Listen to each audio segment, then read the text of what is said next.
influence they had. And, there was this scandal in 2007 called the journalist scandal where it turned out that there was hundreds of journalists, politicians, entertainers, and, when they go on TV and all spout the same liberal narrative, it's not because they're all, reading the same sources. It's because they're literally in a group chat together coordinating this.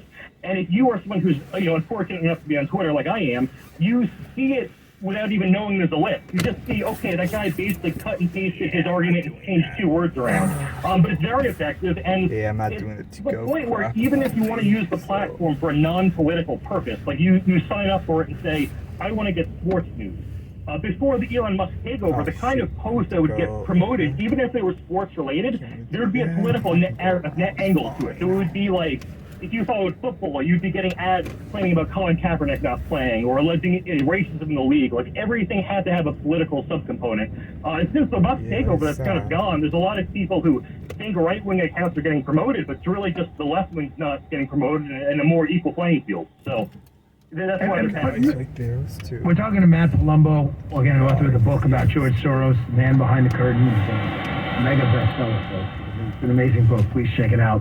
Matt, isn't that the most kind of incredible thing about the last election? That although, granted, it was no red wave or whatever word you want to use to describe it, the Democrats. Someone said to me this weekend, they said, "Dan, you're right, and I'm glad you've had kind of a sober account of this." I told people, I don't know why everybody's upset.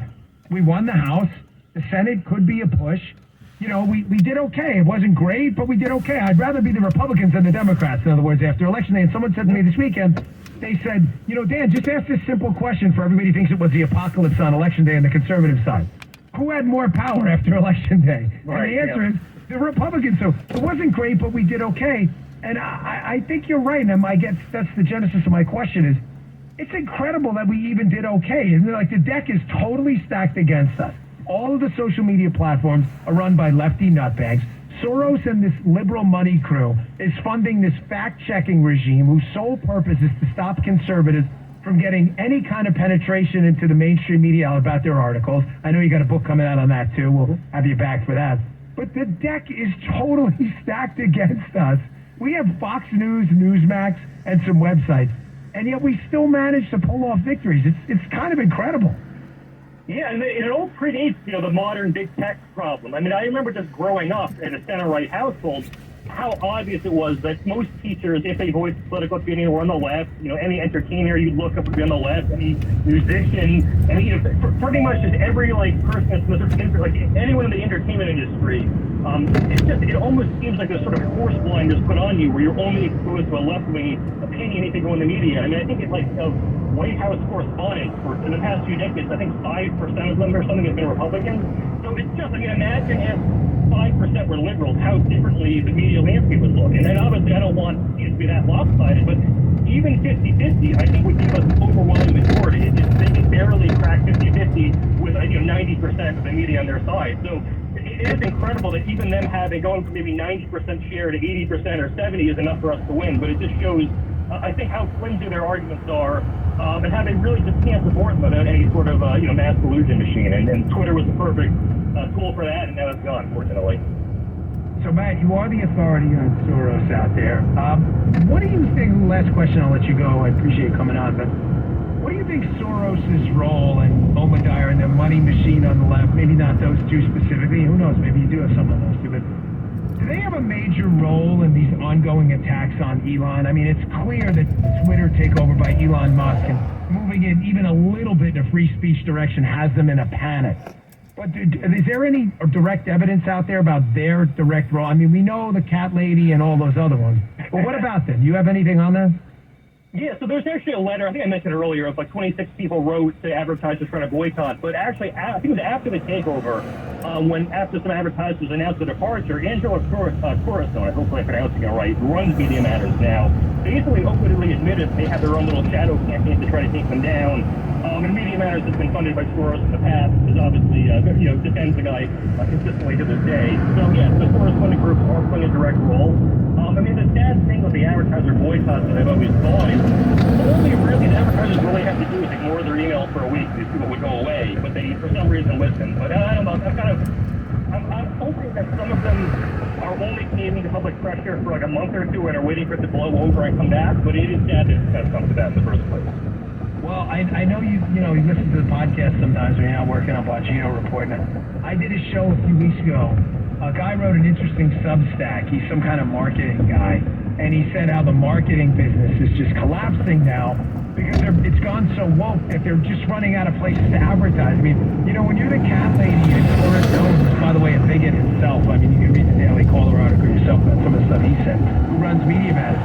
Matt, you can't boycott Fox News, Twitter. They called for remember they called for a Facebook boycott like a year ago? Yeah. I mean, sooner or later, you have to tell someone you have a product on Cyber Monday. And they're running out of it. And the marketing guy, I got to run. I'm sorry, I'm going to get a plug for your book. Okay. But the gist of it was just that, you sooner or later, you're going to have to sell the damn product. And they're running out of spots to do it. So that was Matt Palumbo. Matt, thanks for your time. He's the author of an amazing book. It's called The Man Behind the Curtain. Go pick it up today. Matt Palumbo. It is the definitive account of George Soros' role in our political process. And it ain't pretty, folks. Go pick it up today. Matt, thanks for your time. We appreciate it. You already gone? Sorry. Here, up on him. I still love you, Matt. And if you want to check out Matt's work, he's my editor at BonginoReport.com, which is the conservative free speech alternative to the now crazy Drudge Report. You can check that out, too. All right, here's what I got coming up next. What? Oh. So you think the Great Reset's like all fake, and they don't think China's a role model? Well, I'll quote them. I'll quote their own words. Let's see the fact checkers pounce on this one. We'll be right back.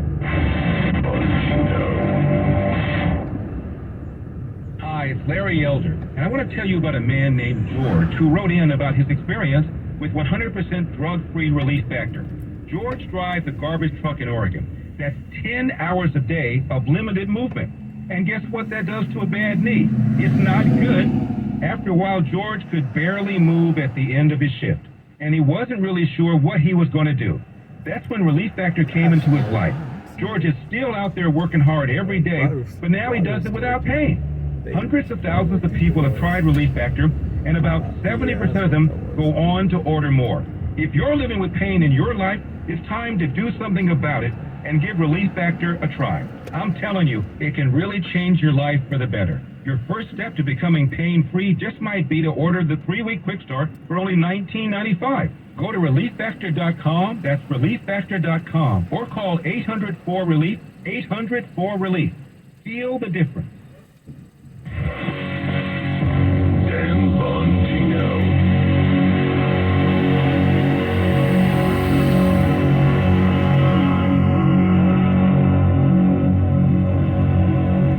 Black Friday weekend is here. Once a year, you get the lowest prices on the top-rated brands of TV, Samsung, LG, and Sony TVs at stupid prices. You don't have to buy a no-name doorbuster TV with poor picture when you can get a good one for a few dollars more. Where's the best place to shop for these top brands? At Video Only, the only place where you can get better than Black Friday deals on Samsung, LG, and Sony. Better than clubs, better than online. Before you buy, check out the deals at Video Only, because if you don't, you'll be sorry. You've heard of Sherrod with your home sold guaranteed realty at TradeMyHome.com? Well, the latest real estate stats are in. Drum roll, please. Sherrod with your home sold guaranteed realty at TradeMyHome.com are very proud of the fact that the latest stats show on average 4.32% more than their original listing price. That's over $52,000 more dollars that Sherrod is getting for his sellers. Sherrod is so confident in his systems to find the right buyer that he will guarantee to sell your home or he will buy it. Sherrod and his team also sell homes 4 times faster than the average agent. So if you need to sell your home, make the right choice and call Sherrod today at 408-740-7400. That's 408-740-7400. Or visit TradeMyHome.com. That's TradeMyHome.com and get your home sold guaranteed. Hi, Doug Andrew here. 4 questions.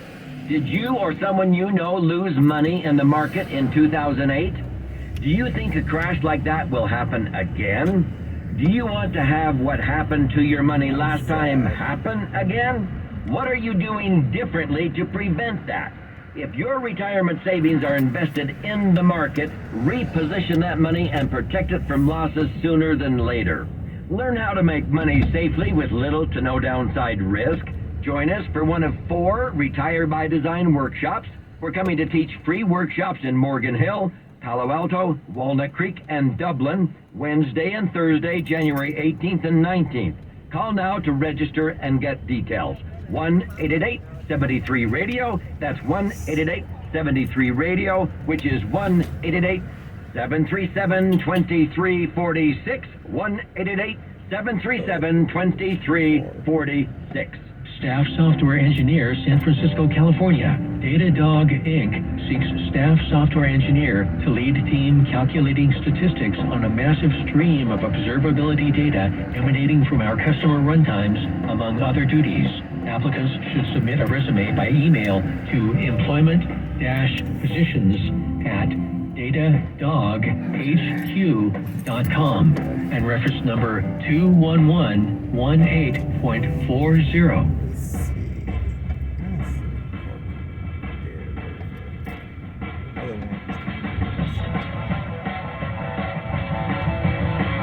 There are things liberals say, then there is reality.